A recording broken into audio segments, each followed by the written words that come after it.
Hey everyone, and welcome back. In today's video, I'm going to be comparing two legendary panoramic film cameras, the Hasselblad X-pan and the Widelux.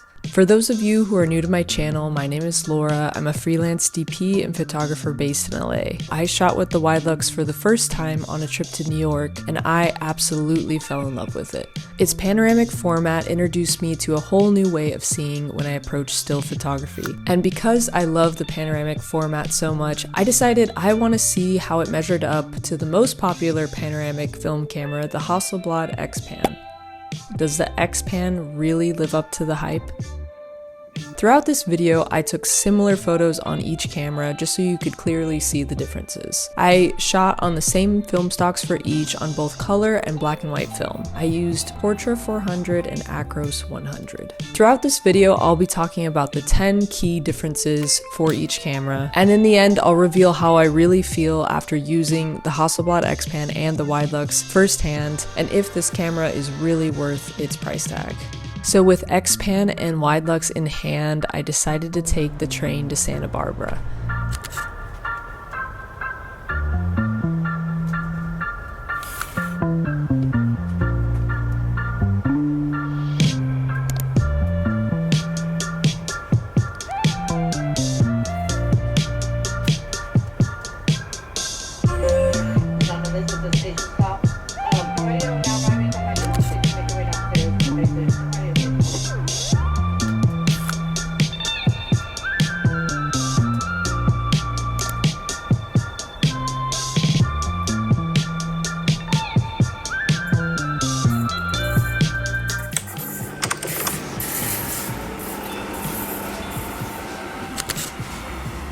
In this shot of the Amtrak leaving the station, both cameras were at similar settings. As you can see, the X-pan was much less forgiving with the handheld shake.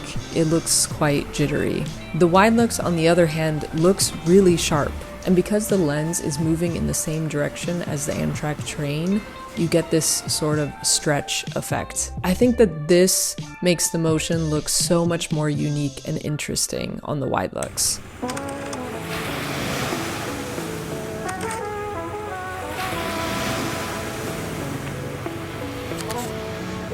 The Hasselblad lens is sharp, contrasty, and it leans cool. They are very high quality, but they do have heavy vignetting throughout these photos. I saw online that you can also buy a filter to offset some of this vignetting, but that filter costs like $500 and it cuts a stop of light. And to begin with, these lenses are not very fast. They only open up to an f4. You can change out the lenses. There's a 30mm, a 45mm, which is the one I'm using today, and a 90mm. The 30mm is ridiculously expensive though. The Widelux lens is softer. The highlights really bloom in this camera. I really noticed it more so after this test. And it also leans warm. The lens opens up to a 2.8 and overall it's a little bit more compact than the X-pan too.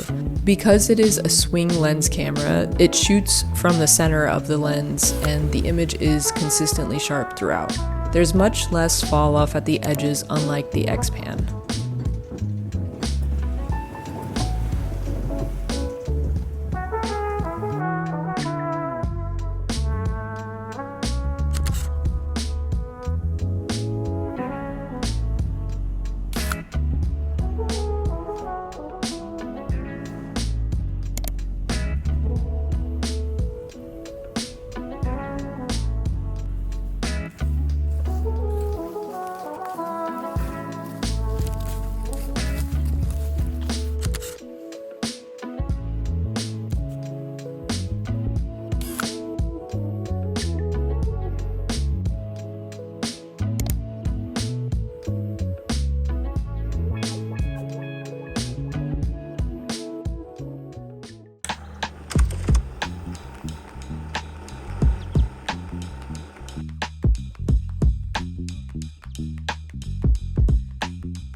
The X-pan has manual focus, which gives more control and depth to your photos. This camera is also a rangefinder, so the focusing took a minute for me to get used to, especially when the subject is moving. The Widelux has fixed focus, which is both good and bad. On the bright side, you don't have to think about focus, so there is less to break your creative flow.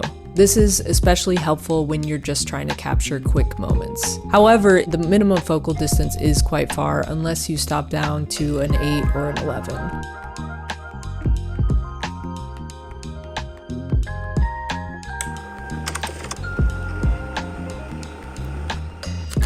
The X-pan has many different options for shutter speeds and apertures. The Widelux is extremely limited in its exposure settings. Many of the overexposed shots in this video are just me maxing out the exposure settings and just hoping for the best.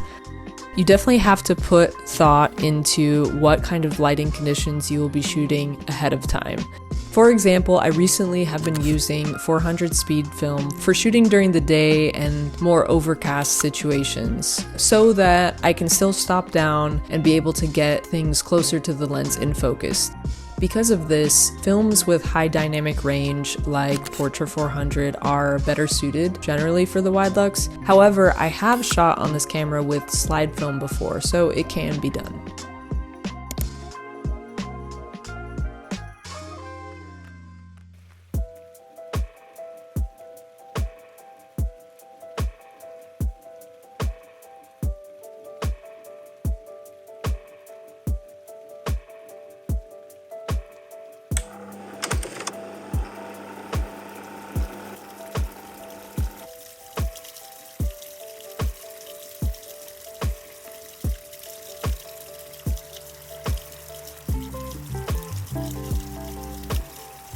The X-pan has a much more cropped field of view when compared to the Widelux, but this is not necessarily a bad thing. In these images, I feel like you have a very clear focus and it gives your photos a more intentional look. The Widelux sees everything, even your fingers. To me, this can create a much deeper narrative within each photo. And also because it's so wide, you don't necessarily need to look through the viewfinder to compose your shot. You can use the arrows and the bubble on the top of the camera to guide you. I personally love this, and I think it's great for street photography, especially since it's less intrusive.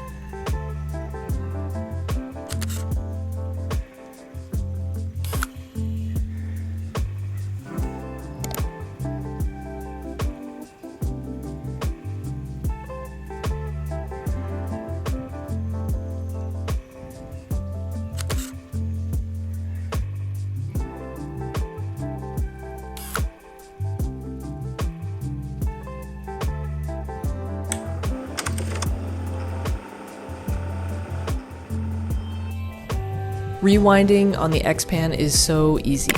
The camera unspools all the film when you load it and then reloads it back into the canister as you shoot. By the time you finish your roll, your camera will say E for empty to let you know that it's safe to take out. Rewinding the Widelux is a nightmare. I got a big blister from the first time I rewound the f6. Luckily, Christian figured out a workaround. You tilt the camera upside down, pull out the rewind knob but make sure it's still engaged with the film, and then you rewind. It makes it so much easier because you can actually get a full turn out of the knob.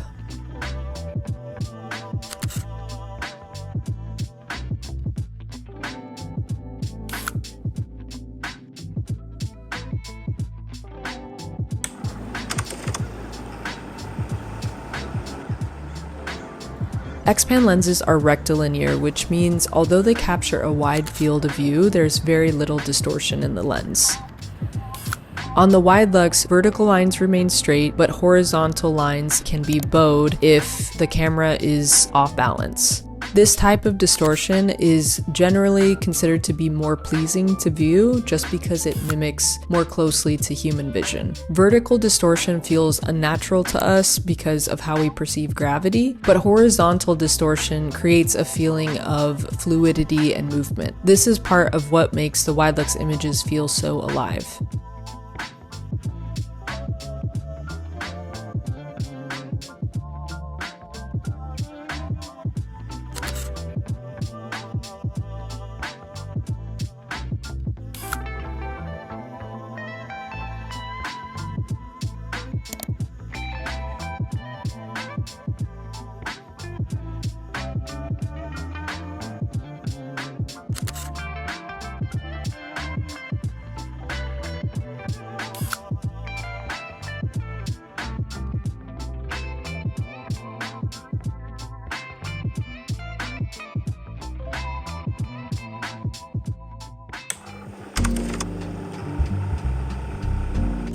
The X-pan has a number of additional features like the self-timer, continuous shooting, its light meter, and auto modes. It can also shoot regular 35mm frames in addition to panoramic, and you can switch this mid-roll without any problems.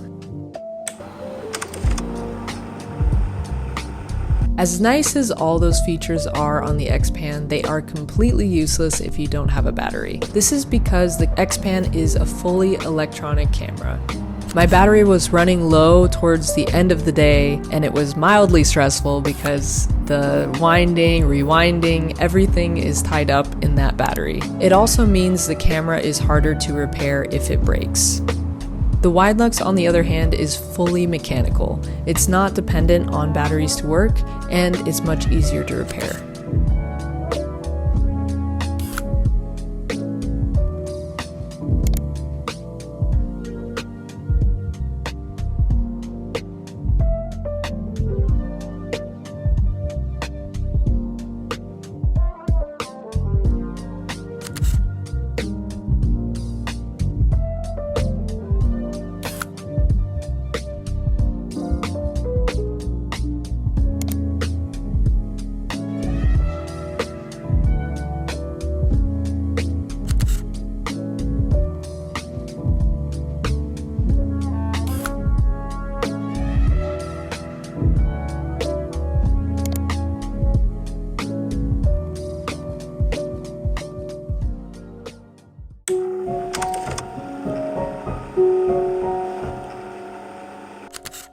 There's no denying that the X-pan is a beautiful camera, and it was just so much fun to be able to go out to Santa Barbara and to try it out and shoot with it. But overall, is it worth the hype? I'm going to have to say no, not for me. Honestly, the price tag and the fact that it's fully electronic are the biggest drawbacks for me. It does feel satisfying to shoot with, don't get me wrong, but it's nothing compared to what I feel when I shoot with the Widelux. When I first rented the Widelux, I didn't really know what to expect from the camera. But when I first held it in my hands on that subway platform, I just felt this little spark of joy. I don't know how else to explain it. I've worked with a lot of cameras, and the images that this camera creates are just unlike anything else. They feel organic and immersive, but not only that, the camera itself is just so special. Jeff Bridges said it best when he commented that the camera is like the missing link between still photography and motion picture photography because of the way that the lens moves. The left-hand side of the frame is captured just seconds before the right-hand side. So these images are much more than just a snapshot in time. They are a collection of moments stitched together and unfolding in a single frame.